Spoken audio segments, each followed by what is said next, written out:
buluddan yorğan çəkib üstünə, enişli yoxuşlu çalmalı dağlar.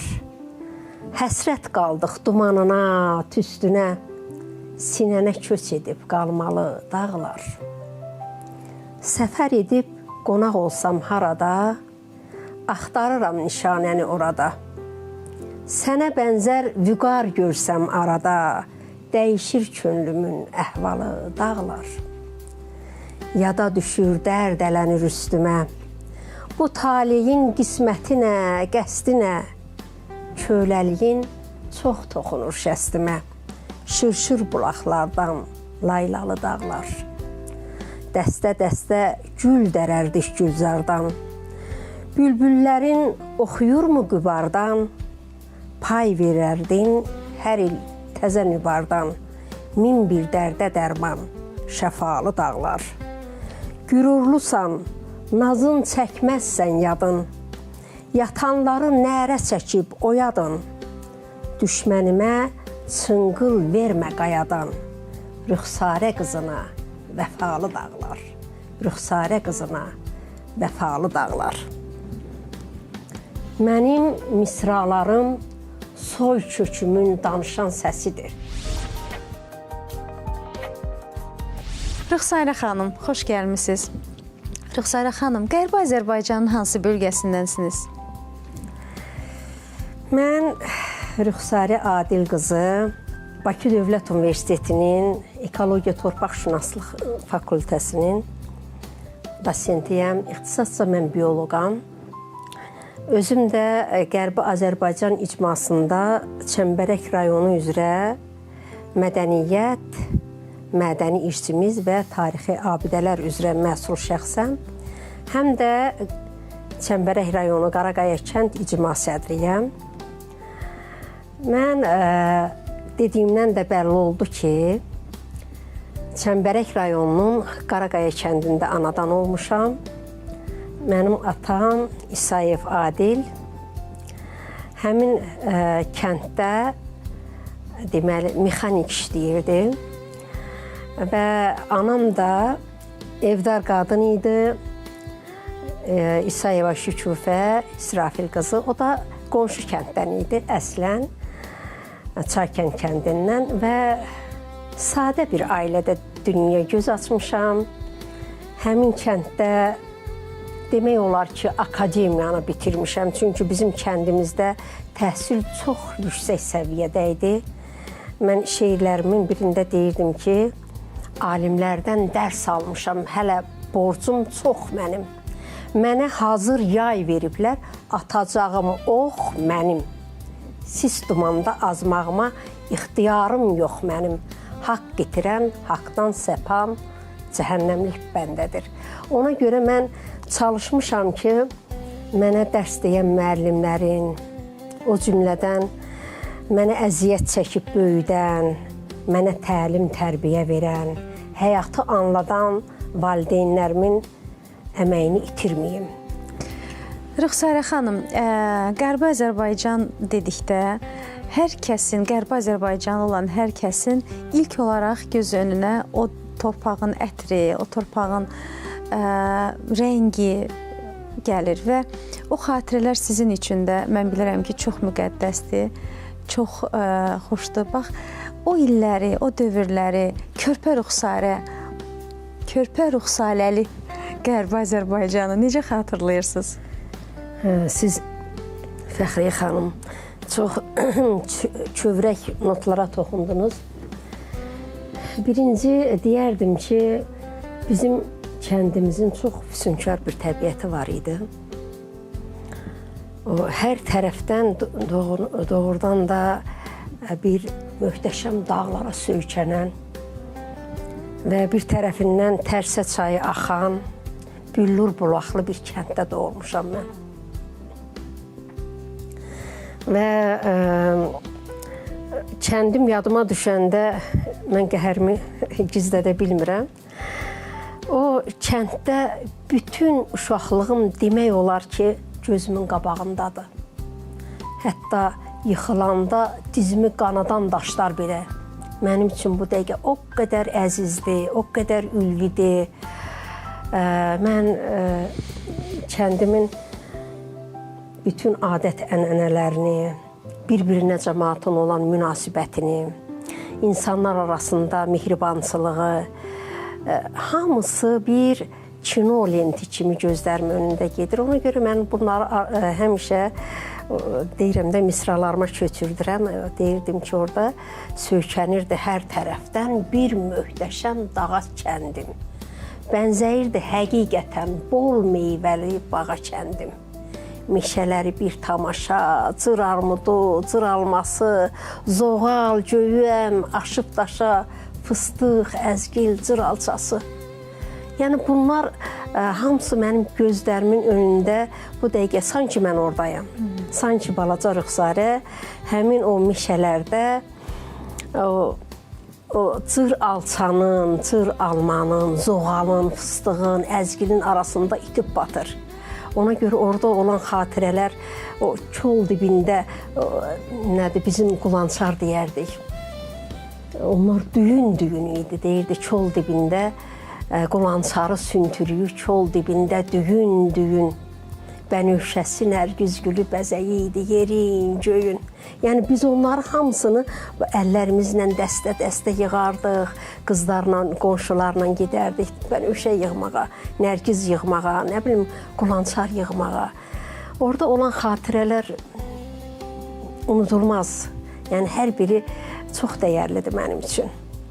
Ən çox kəndinizdə baş verən hansısa hadisə, ən çox kəndinizdə yaşanan hər hansı bir an, bax bu gün də Rüxsarənin formalaşmasında, bir Rüxsarə obrazının, bir Rüxsarə imzasının formalaşmasında rol oynayıb?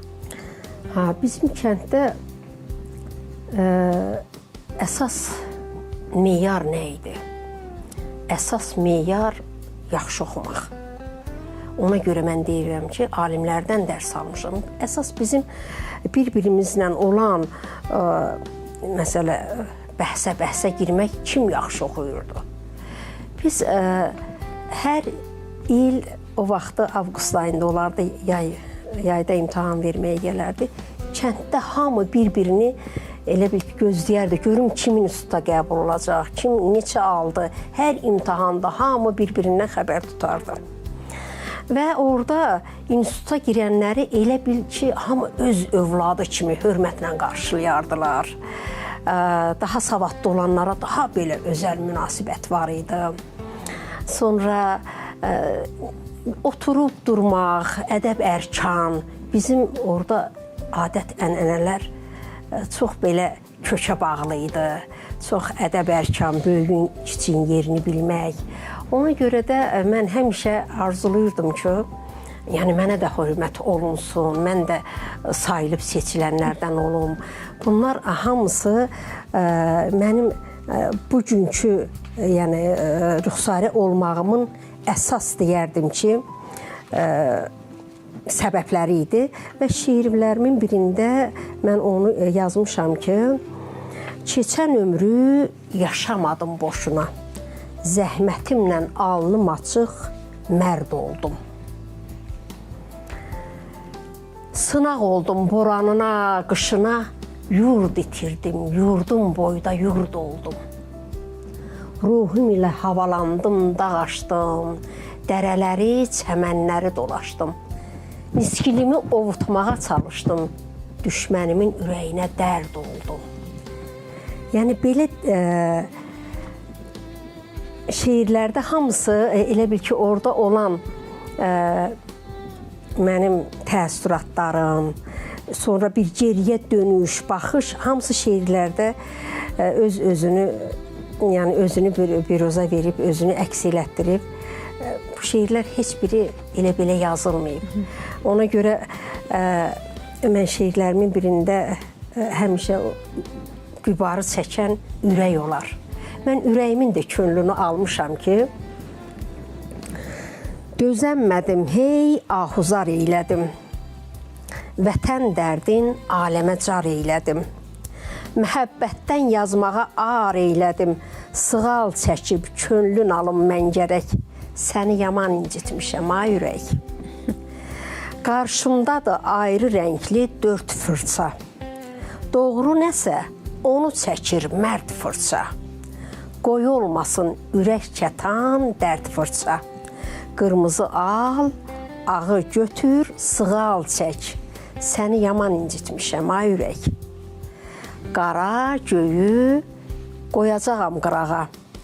Tezliklə tutacağam üz ağa. Səni alıb aparacam uzağa. Özümüzlə təkcə sevgi götürək. Səni yaman incitmişəm, ay ürək. Səni yaman incitmişəm, ay ürək. Amma ürəyi də incitməmək olmur. Mən özüm harda olsam, doğrudan mənim ruhum orada dolanır. Elə yeri gəlmişkən, bax bu sualı sizə ünvanlayacağam. Ora gedəndə ki, gedəcəyik inşallah, ilk edəcəyiniz nə olacaq? Heç düşünmüsünüz bu barədə? İlk gedəcəyim sözsüz ki, doğulduğum, göz açdığım və bütün o gözəl xatirələrin məskəni olan birinci evimizə gedəcəm. Görüm, evimiz necədir?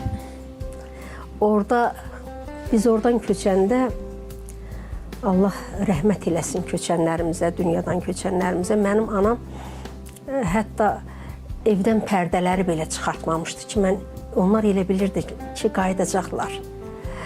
Divarda bizim işləyən saatımız işləyə qalmışdı. Böyük saatımız var idi. Görüm o ev necədir indi? Bizim o evdən demək olar ki, əşyalarımızın əksəriyyətini gətirməmişdik. Görüm mənim o yatdığım çarpayı. Evimiz necədir? Bizim qapımızda qıfıl olmazdı. Bizim qapımızda sadəcə bir keçirmə məftil var idi. Və bizim bir yerə gedəndə biz heç vaxt qıfıl yox idi axı. Biz o ancaq qonşuya tapşırardıq. Yəni bizim qonşularımız da o qədər etibarlı. Məsələn, bilərdilər ki, biz evdə yoxuq. Onlar bizim çöldə qalan, tutaq ki, qoyun, quzu gəlirdi, onları salardı tövliyə, toyuq cücəni hinə salardılar. Yəni bizdə ehtiyac yox idi ki, nəsə bir qapını bağlayasan. Görüm indi necədir? Bizim qapımıza qıfıl salıblarmı? Bax, ona görə mən ilkin olaraq öz evimizə gedərdim.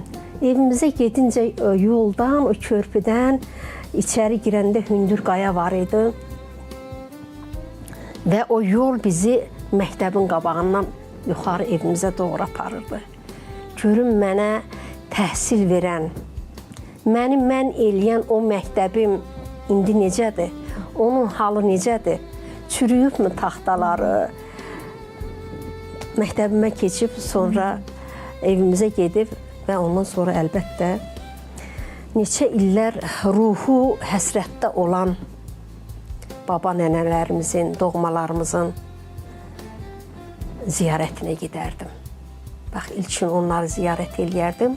Ondan sonra o xatirələri həmişə ürəyimdə olan, tez-tez yuxuma gələn dağlarımıza gedərdim.